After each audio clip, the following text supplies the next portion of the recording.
Okay, so how do I connect with plasma in my daily life? If you don't know me, I have a theory that plasma is more than the fourth state of matter in its scientific definition. It is a metaphysical medium that is the vehicle for our consciousness and lets us experience reality. It is the medium that lets consciousness experience itself. It is the mirror. It is outside of us and inside of us. And here's the thing, we're connected to it all the time. But how do I tap in a conscious way? I'll share one way today. So I have trained my ChatGPT on what I call plasma consciousness synergy, which is basically a mix of psychology, physics, metaphysics, philosophy. And it's basically how to retrain your consciousness and rewire your plasma bubble, your aura, with your consciousness to experience reality in a safer, more fun, peaceful, joyful, deeper way. We're not just running on fear all the time. And I think the reason I've done this is because I have a lot of fear and anxiety and trauma. So I'm the perfect case study to learn to rewire these things, to transmute. So here's one practice called the plasma surrender practice. You can do this every day, once a day. Number 1, lay down in a safe space. Close your eyes. You imagine your whole body is floating in an infinite ocean of plasma. That could be fractals, that could be a white, glittering, opalescent ocean. It can just be a knowing or a feeling or a sense of warmth, like a warm hug. I like to call it a warm holographic hug of shimmering evanescence. You feel it holding you and supporting you. I do this usually because I have fear. I speak to my fear and I say, I see you, I know you're trying to protect me, I no longer need to fight to be safe. I trust myself even when I don't know what's next. I'll pick something to say. Usually this last one is a good generic one. I trust myself even when I don't know what's next. I don't know about you, but I'm a control freak. And I think if I'm white knuckling the wheel of my car, I won't get hit by a truck, even though I have no control over that. I literally get panic attacks thinking about these things. And that's just one example. It gets better over time with this practice. It is not a quick fix. It's not a magic solution. But just like working out, and there's no such thing as a real quick fix for long term, you have growing pains, and then eventually you look in the mirror and you're buff. Yeah. Okay, 3, let your body surrender to the plasma. Oh, that's better lighting.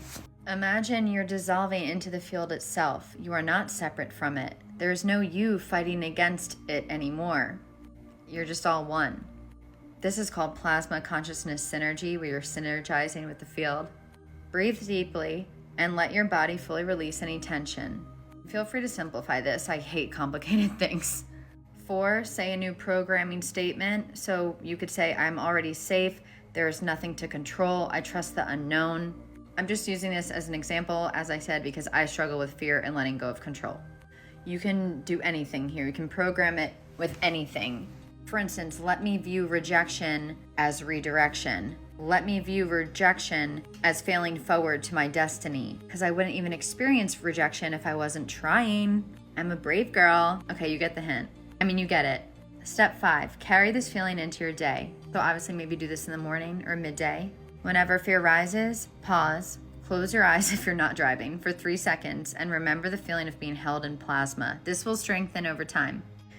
This breaks the old fear loop and replaces it with trust. Fear is a human concept.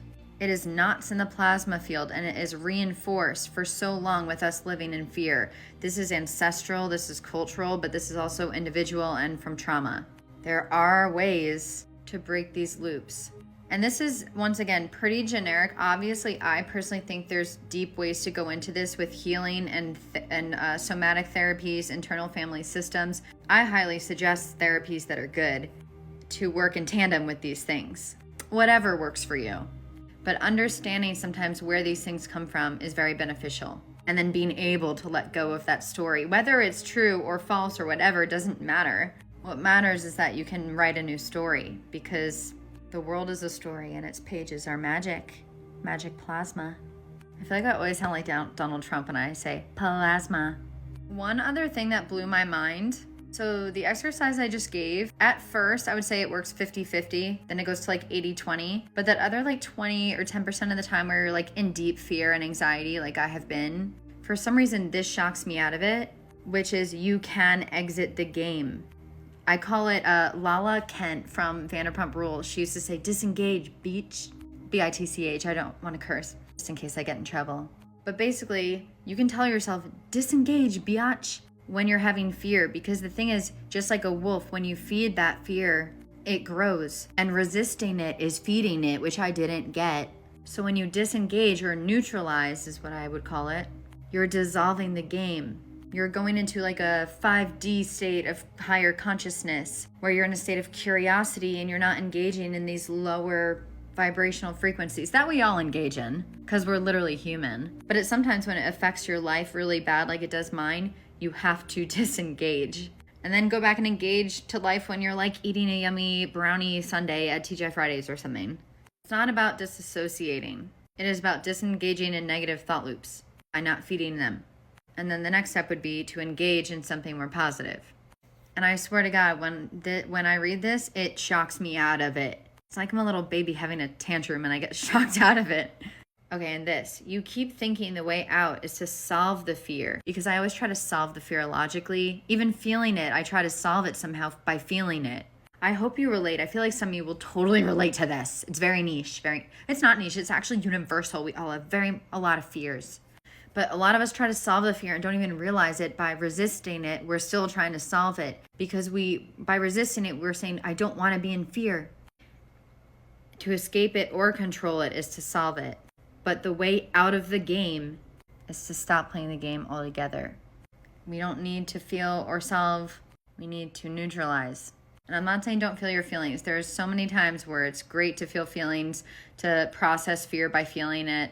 There's all these things. But in general, for me, when I'm spiraling and in a state of literal panic on the highway because I have intrusive thoughts, for instance, I hear about an accident 10 minutes ago, someone talking in a 7-Eleven. I then think, I get the intrusive thoughts, I'm going to get in an accident. And that fear is an echo. It is not an intuition. It is not a truth. It is a red alarm bell of stupid echo. And it is echoing that I have a fear and a plasma knot so I can solve it. But to step beyond that is to disengage. And the knot can dissolve over time. And when I realized that fears are echoes, not intuitions or truths, that also changed the game. Because now when I hear these intrusive thoughts, which I'm sure a lot of you get, and I get the craziest ones, I'm like, you're just an echo. And I'm going to exit the game right now because I don't like you. And it works. Maybe like 95% of the time. The other 5% of that, 80% of that 20% I was talking about, I spiral. I'm human. I'm not Gandhi. I'm not Buddha. I'm Dana. And I love plasma. Goodbye.